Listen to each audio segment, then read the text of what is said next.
अगर आप इस बात को सोच जाएंगे कि हमें ईरान के बारे में कोई अच्छी खबर सुनने को मिले, तो चलिए सबसे पहले शुरुआत करते हैं ईरान की काफी बढ़िया ताजा खबर को लेकर। ईरान ने एक बार फिर से इजराइल के डिफेंस सिस्टम के हेडक्वार्टर के ऊपर अपनी क्लस्टर मिसाइलों के जरिए हमला किया है। ये खबर अभी अभी हमारे सामने आ रही है। मैं आपको बताना चाहता हूं, ईरान ने अपनी क्लस्टर मिसाइलों के जरिए इजराइल का डिफेंस सिस्टम का जो एक हेडक्वार्टर मौजूद था तेल अवीव के अंदर, उसको टारगेट करके बहुत सारी मिसाइलें बेसिकली उसके ऊपर दागी गई थी, लेकिन तमाम मिसाइलें हट बच के इधर उधर लगी। इजराइल की तरफ से इस बात का पूरा दावा किया जा रहा है कि जितने भी मिसाइलें थी जो टारगेट किया गया था वो इस हेडक्वार्टर को किया गया था, लेकिन कोई भी मिसाइल हेडक्वार्टर के ऊपर आकर नहीं लगी। लेकिन जितनी तस्वीरें, जितने वीडियो फुटेज हमारे सामने आए हैं, उनको देखकर हम इस बात का अंदाजा लगा सकते हैं कि इजराइल का जो डिफेंस मिनिस्ट्री सिस्टम जो हेडक्वार्टर मौजूद था तेल अवीव के अंदर, उसी के ऊपर हमला हुआ है। कुछ फोटोज हमारे सामने आए हैं जिसमें उसके गेट पर हमला हुआ है, कुछ अंदर हमला हुआ है, लेकिन इजराइल का यह कहना है कि जो हेडक्वार्टर के बराबर में स्कूल मौजूद था उसको टारगेट बनाया गया है, उसके ऊपर हमला हुआ है। अब एक्चुअली में जो अदर मिसाइलें होती हैं, जैसे कोई भी अगर मिसाइल होती है तो वो एक ही जगह पर जाकर ब्लास्ट हो जाती है,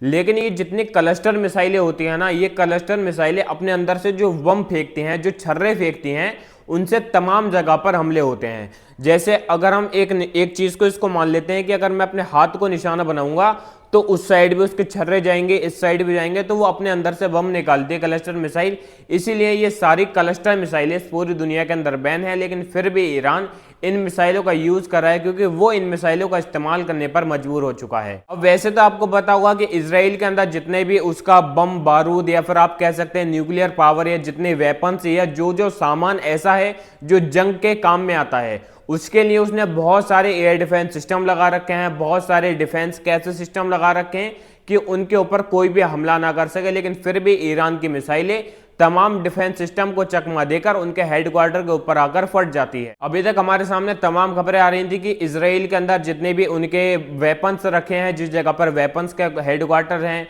जो सुरंगों के अंदर उन्होंने अपने ड्रोन छुपा रखे हैं, जो फैक्ट्री जहां पर ड्रोन बनाए जाते हैं, तमाम जगहों पर ईरान ने हमला किया है। और यह खबर कल रात की है कि कल रात ईरान ने इजराइल के डिफेंस सिस्टम का जो हेडक्वार्टर मौजूद था तेल अवीव के अंदर, उसके ऊपर भी हमला कर दिया है। तो इस बात से आप ईरान का अंदाजा लगा सकते हैं कि ईरान कितनी ज्यादा ताकत रखता है किसी और देश को खत्म करने की। अब दरअसल मेरे भाई इसके लिए एक बात सोचने वाली आ जाती है सबसे पहले कि ईरान ने अभी जब से जंग चल रही है, जंग को चलते हुए तकरीबन 2 महीने होने जा रहे हैं, और इस 2 महीने के अंदर ईरान ने इजराइल अमेरिका के ऊपर 2000 मिसाइलें दाग दी हैं। अब देखो, मिसाइल दागने की आप जरा क्वांटिटी का अंदाजा लगाओ कि 2000 मिसाइलें। अब बात क्या है कि ईरान ने अगर 2000 मिसाइलें दागे हैं तो 4000 मिसाइलें उसने बना भी दी। ईरान का जो मिसाइल का भंडार है वो काफी लंबे वक्त से चलता आ रहा था, वो भरा हुआ था, और इन सभी मिसाइलों को बनाने में ईरान की मदद जो कर रहा है वो खुलकर चाइना कर रहा है। अब दरअसल क्या बात है कि एक मिसाइल को बनाने में तमाम चीजों का इस्तेमाल किया जाता है, और जो उसके अंदर विस्फोटक भरा जाता है मिसाइलों के अंदर,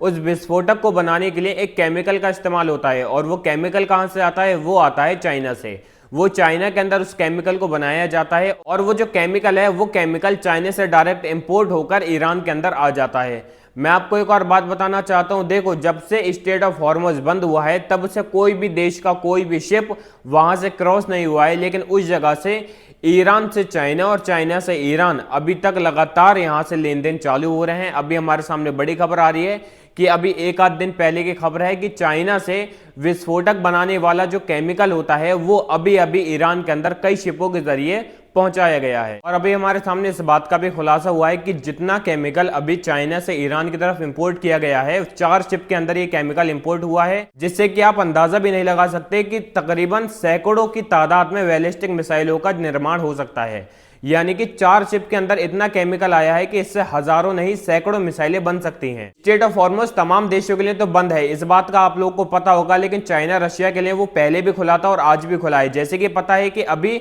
चाइना से जितना भी केमिकल ईरान के अंदर इंपोर्ट हो रहा है, तमाम जो वेपन्स हैं वो रशिया से इंपोर्ट किए जा रहे हैं, और इनके बदले में ईरान इन तमाम देशों को अपना ऑयल भी दे रहा है, क्योंकि जब वहां से कोई सामान आता है तो यहां से ईरान उनको तेल भी इंपोर्ट करके भेज देता है। अब जैसे कि आपको पता होगा कि अभी तक जितने 2 महीने हो गए जंग को चलते हुए, लेकिन 2 महीने के अंदर एक भी मौका हमें ऐसा देखने को नहीं मिला है जहां पर ईरान किसी भी देश से दबा हो और ना ही मुझे ऐसा लगता है कि दबेगा, क्योंकि इनके जो बैकग्राउंड में जिन लोगों के हाथ हैं, चाइना और रशिया के, ये दो ऐसे देश हैं जो तमाम मिडल ईस्ट को खत्म करने की ताकत रखते हैं। अभी इन लोगों ने ज्यादा सपोर्ट करना चालू नहीं किया है ईरान को, सिर्फ ईरान को मदद कर रहे हैं उसका खुद का सामान बनाने के लिए। अगर इन लोगों ने वेपन से मदद करना चालू कर दी ईरान ने या फिर रशिया ने, तो कोई भी मिडिल ईस्ट का ऐसा देश मौजूद नहीं है जो फिर ईरान को हरा सके। आज के इस वीडियो में सिर्फ आपको इतनी खबरें बतानी थी। अगर आपको मेरी वीडियो पसंद है, वीडियो को लाइक करके चैनल को सब्सक्राइब कर देना। जय हिंद, जय भारत।